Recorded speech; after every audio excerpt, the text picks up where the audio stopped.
반갑습니다. 일상 속의 수행입니다. 어느덧 창밖의 나무는 여름내 지고 있던 푸른 잎사귀라는 무거운 짐을 하나둘 기꺼이 내려놓고 있습니다. 저 잎사귀들은 자신이 언젠가 떨어져 사라질 것을 알기에 저토록 아름다운 색으로 세상을 물들이는 것이겠지요. 모든 것은 변하고 머무르지 않는다는 무상의 진리를 자연은 이토록 조용히 그러나 분명하게 보여줍니다. 이 진리 앞에서 지금 우리를 괴롭히는 가정의 문제 또한 영원히 고정된 실체가 아님을 생각하면 한 줄기 희망과 함께 작은 위안을 얻게 됩니다. 오늘은 또 어떤 분의 마음이 이곳 일상 속의 수행 쉼터에 닿았을까요? 도착한 편지함에서 가장 위에 놓인 정성스러운 손글씨로 때곡히 채워진 편지 한 통을 꺼내 들었습니다. 서울에서 두 아이를 키우고 계신 한 보살님의 이야기입니다. 여러분과 함께 그 마음의 소리에 귀 기울여 보겠습니다. 안녕하세요. 바람이 차가워지는 만큼 마음도 쉬어오는 날들입니다. 매일 스님의 말씀을 들으며 하루를 시작하고 마무리하는 것이 저에게는 유일한 위안입니다. 다름이 아니오라 요즘 저희 집에는 찬바람만 부는 것 같아 스님께 어리석은 하소연이라도 드리고 싶어 펜을 들었습니다. 큰아이는 잘 다니던 회사를 그만두고는 몇 달째 아르바이트만 하며 자신의 길을 찾겠다는데 부모된 입장에서 지켜보는 것이 참으로 고통스럽습니다. 작은 아이는 예민한 성격이라 항상 저와 싸우기만 하고 저와 눈도 마주치려 하지 않습니다. 얼굴이라도 보려 하면 짜증 섞인 목소리만 들려오니 제 가슴에도 멍이 드는 것 같습니다. 남편은 어떻고요? 가장의 무게가 얼마나 무거운지 퇴근하고 돌아오면 깊은 한숨과 함께 TV 소리만 거실을 채울 뿐입니다. 저는 가족들을 위해 매일 새벽에 일어나 따뜻한 밥을 짓고 쓸고 닦으며 온 마음과 시간을 쏟아붓고 있는데 어째서일까요? 저의 정성이 부족한 탓일까요? 부처님 전에 찾아가 우리 가족의 평안을 눈물로 기도하지만 돌아오는 길에는 늘 이렇게 한다고 해서 무엇이 달라질까 하는 공허한 마음이 발걸음을 무겁게 합니다. 저의 간절한 공양이 과연 저 두꺼운 방문을 뚫고 남편의 지친 어깨를 감싸 안을 수 있는 힘이 되기는 하는 걸까요, 스님? 저의 이 막막한 마음의 작은 등불 하나 밝혀주시길 간절히 청합니다. 편지를 읽는 제 마음까지 저릿해져 오는 것 같습니다. 보살님의 그 애끄는 마음, 밤새 뒤척였을 그 시간들이 글자 하나하나에 고스란히 담겨 있는 듯합니다. 하지만 보살님, 결코 자책하지 마십시오. 보살님께서 부처님 전에 올리는 그 공양과 기도는 하늘에 흩어지는 연기가 아니라 가장 먼저 보살님 마음의 밭을 일구는 소중한 씨앗이 되고 있음을 믿으셔야 합니다. 오늘은 그 씨앗에서 어떻게 지혜의 꽃을 피워내어 우리 가정에 향기를 전할 수 있을지 부처님의 또 다른 가르침을 통해 함께 이야기 나누어 보겠습니다. 사무량심, 온 우주를 움직이는 네 가지 마음의 힘. 우리가 부처님 전에 올리는 공양의 본질은 결국 우리 가족이 행복하고 평안하기를 바라는 마음의 표현입니다. 부처님께서는 바로 그 마음을 어떻게 갈고 닦아야 하는지에 대해 아주 구체적으로 알려주셨습니다. 그것이 바로 넓고 헤아릴 수 없어 무량하다 일컫는 네 가지 마음, 사무량심입니다. 바로 자, 비, 희, 사입니다. 이 가르침은 단순히 착한 마음을 가지세요라는 윤리적인 권유가 아닙니다. 이것은 부처님께서 제자들에게 마음을 해탈로 이끄는 가장 강력한 명상법으로 가르치신 범주, 즉 숭고한 마음의 안식처라 불리는 위대한 수행법입니다.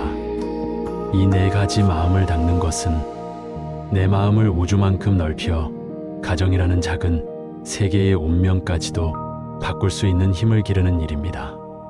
그러나 이 네 가지 숭고한 마음의 씨앗이 뿌리 내리고 자라나기 위해서는 반드시 비옥한 토양이 먼저 필요합니다.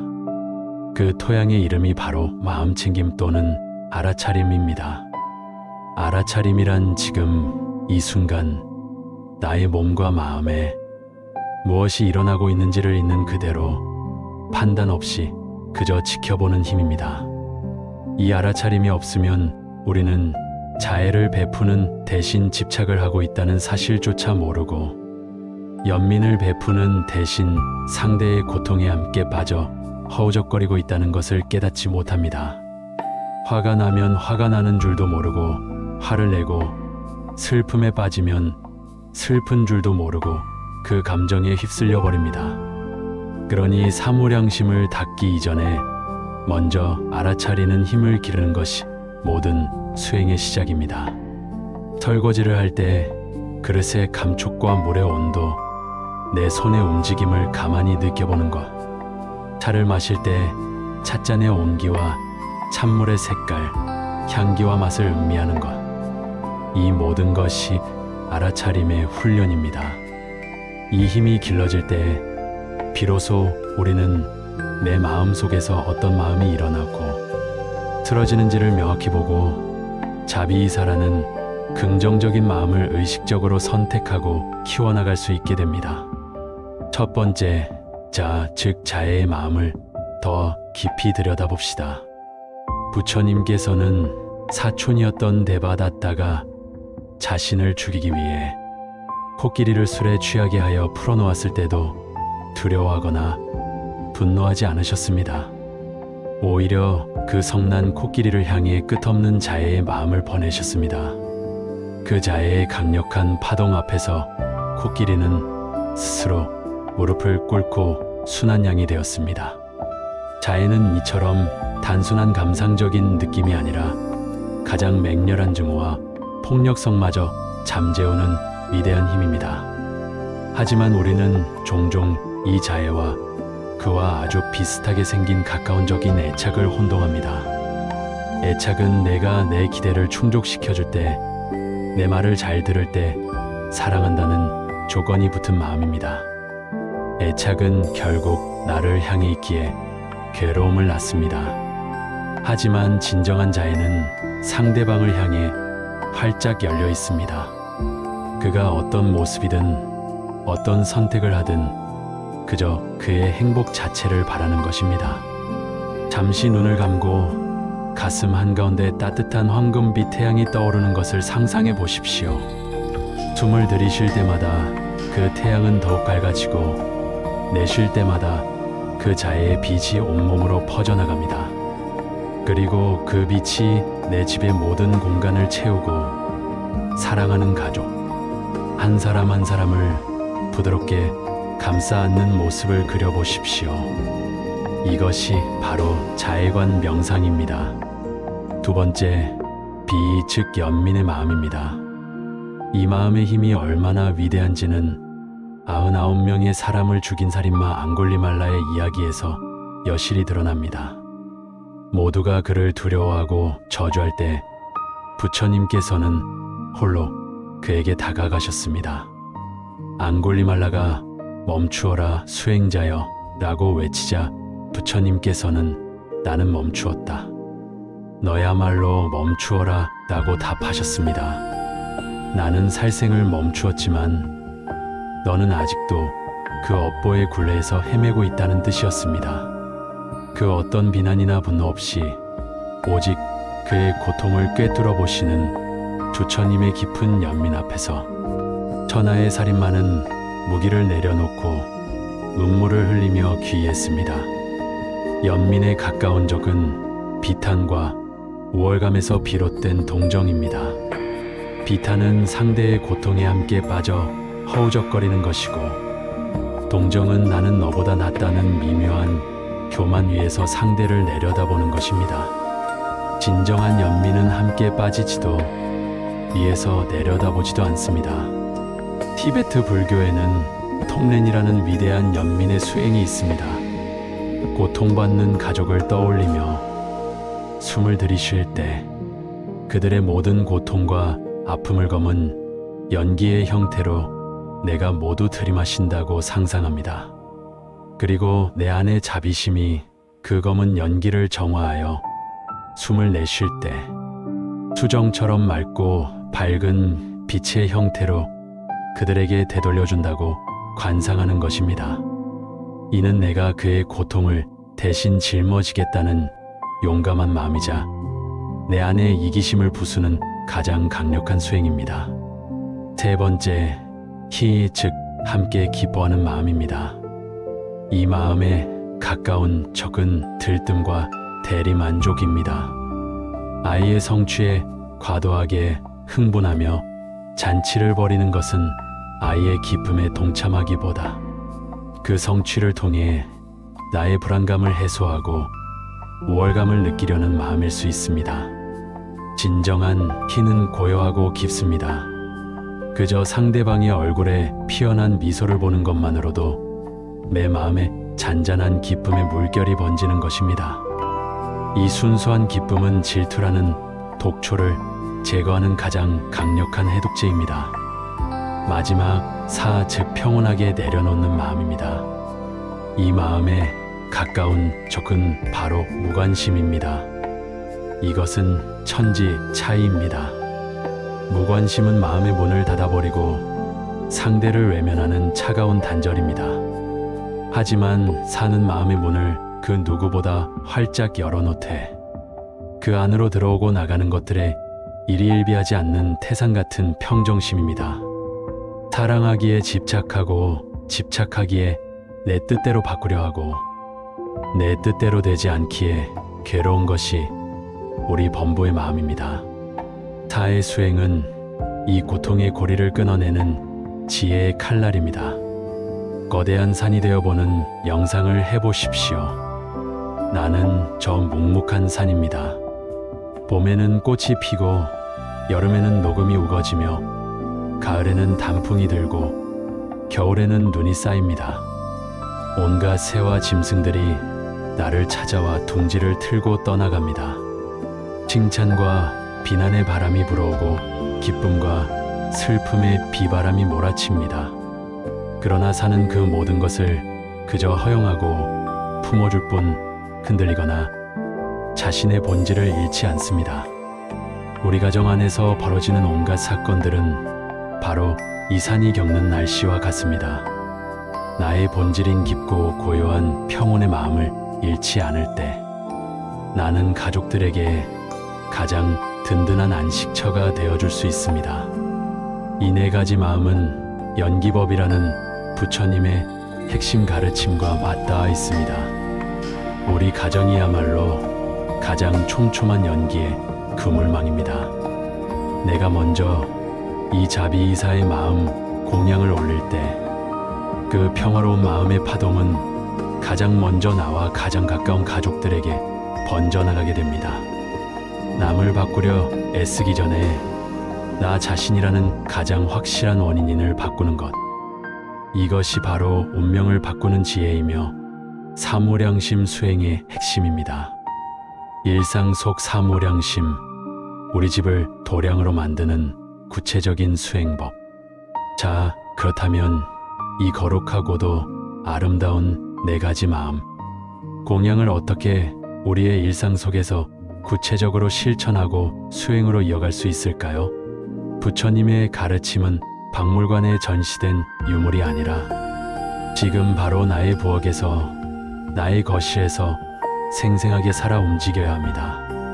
아주 작고 구체적인 실천 방법들을 통해 우리 집을 가장 평화로운 수행 도량더 장으로 함께 가꾸어 봅시다. 수행의 첫걸음 나에게 먼저 공양을 올리십시오. 가장 중요한 사실을 잊어서는 안 됩니다. 우리는 남에게 주기 전에 내 안의 그릇이 먼저 채워져 있어야 합니다. 메마른 우물에서는 누구도 물을 기어갈 수 없습니다. 가족에게 자비이사를 베풀기 전에 나 자신에게 먼저 이 네 가지 마음을 보내는 연습을 해야 합니다. 잠시 조용한 곳에 앉아 한 손을 가슴에 얹어보세요. 그리고 그동안 애써온 나 자신을 다독여줍니다. 그동안 참 애썼다. 힘들었지. 그럼에도 불구하고 매일 아침밥을 짓고 자족을 위해 헌신한 내가 참 자랑스럽고 기특하다. 이제는 모든 것을 다 잘해야 한다는 무거운 짐을 좀 내려놓아도 괜찮아. 완벽하지 않아도 괜찮아. 그런 너를 온전히 사랑하고 너의 행복을 진심으로 빌어줄게. 이렇게 나 자신을 먼저 따뜻하게 보듬어 안을 때 비로소 우리는 마르지 않는 사랑의 샘물을 길어 올려 가족에게 흘려보낼 힘을 얻게 됩니다. 하나, 자애의 기도와 정어 수행. 매일 아침 자애의 기도를 하는 것에 더하여 부처님께서 가르치신 바른말 수행을 함께 실천해 보십시오. 바른말이란 첫째, 진실하고, 둘째, 부드러우며, 셋째, 이로운 말을 하는 것입니다.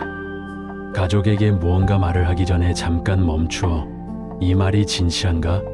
이 말이 친절한가?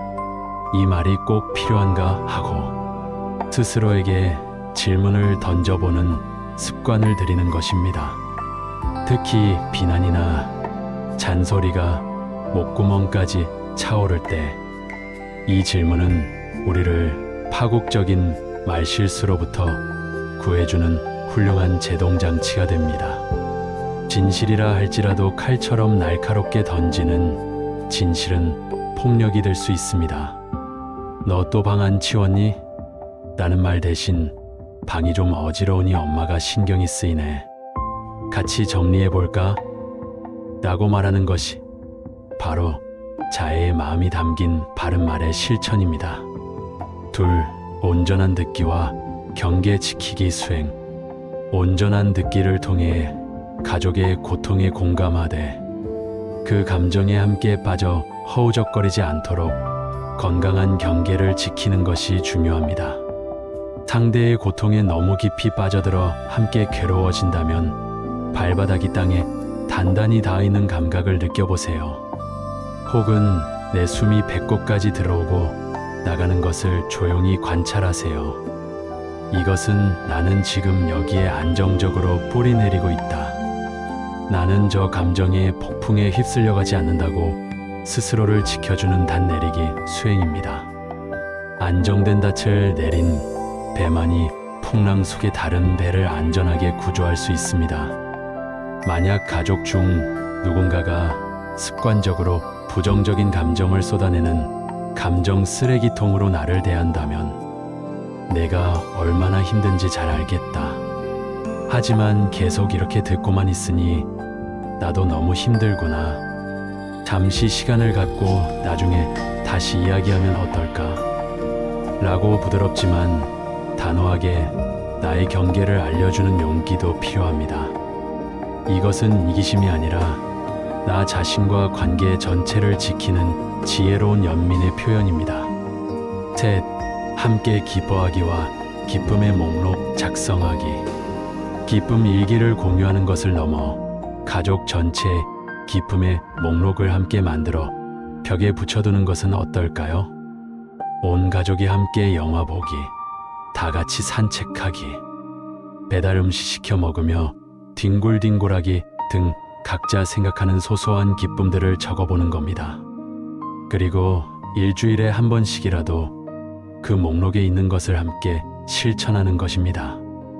이를 통해 우리는 행복은 거창한 성공에만 있는 것이 아니라 이렇게 함께하는 사소한 순간들에 있구나 하는 것을 몸으로 배우게 됩니다.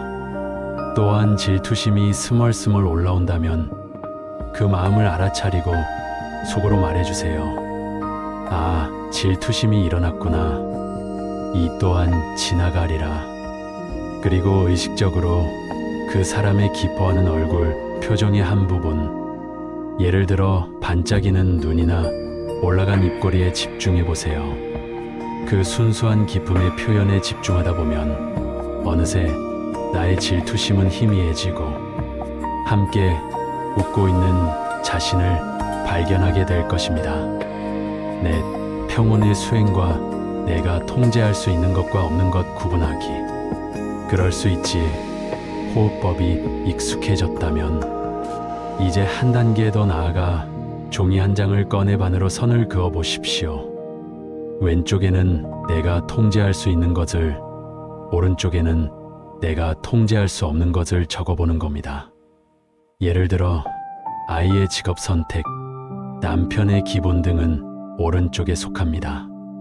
반면 아이에게 따뜻한 말을 해주는 것, 남편에게 차 한 잔을 건네는 것, 나의 감정적 반응 등은 왼쪽에 속합니다.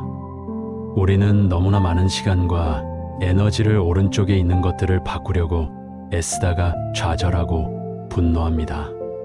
타의 수행이란 과감하게 오른쪽에 있는 것들에 대한 통제권을 포기하고 나의 모든 에너지와 지혜를 왼쪽에 있는 것들을 가꾸는 데 집중하는 것입니다. 이것이야말로 괴로움에서 벗어나 평온을 얻는 가장 확실하고 빠른 길입니다. 만약 가족들이 나의 변화를 비웃거나 저항한다면 아주 현실적인 문제입니다. 이때는 소금 수행을 기억하십시오. 한 줌의 소금을 컵에 넣으면 짜서 마실 수 없지만 거대한 호수에 넣으면 그 짠맛은 흔적도 없이 사라집니다. 나의 자비이사 수행을 가족이라는 작은 컵 안에서 인정받으려 하지 마십시오. 그저 나의 마음을 호수처럼 바다처럼 넓히는 데 집중하십시오. 가족에게 내가 이렇게 변하려고 노력하잖아 라고 선언하거나 가르치려 들지 마십시오. 그저 묵묵히 비밀스럽게 나 자신의 내면을 닦아 나가십시오. 내가 변하면 내가 내뿜는 에너지의 파장이 변하고 그 고요하고 평화로운 파장은 말없이 저항 없이 가족들에게 스며들어 그들을 변화시킬 것입니다. 가장 위대한 가르침은 말이 아니라 존재 그 자체로 보여주는 것임을 잊지 마십시오. 이 모든 수행의 바탕에는 나는 부족하고 우리 가족은 문제가 있다는 생각 대신 우리는 모두 불성을 가진 존귀한 존재이며 지금 이 순간 함께 깨달음의 길을 걸어가고 있는 도반다오 빤이라는 깊은 믿음이 깔려 있어야 합니다. 편지를 보내주신 보살님, 그리고 이 이야기를 듣는 모든 분들, 우리 가정을 바꾸는 힘은 저 멀리 있는 것이 아니라 바로 지금 이 순간 나의 마음을 어떻게 쓰느냐에 달려 있습니다. 오늘부터 부처님 전에 기도하실 때 부처님, 제 마음의 자애와 연민 함께 기뻐함과 평온의 마음을 가득 채워주시어 저희 존재 자체가 우리 가족에게 가장 큰 공양이 되게 하소서 라고 발언해 보십시오. 그 기도는 반드시 이루어질 것입니다. 오늘 일상 속의 수행은 여기서 마치겠습니다. 다음 이 시간에 더 편안한 마음으로 다시 뵙겠습니다.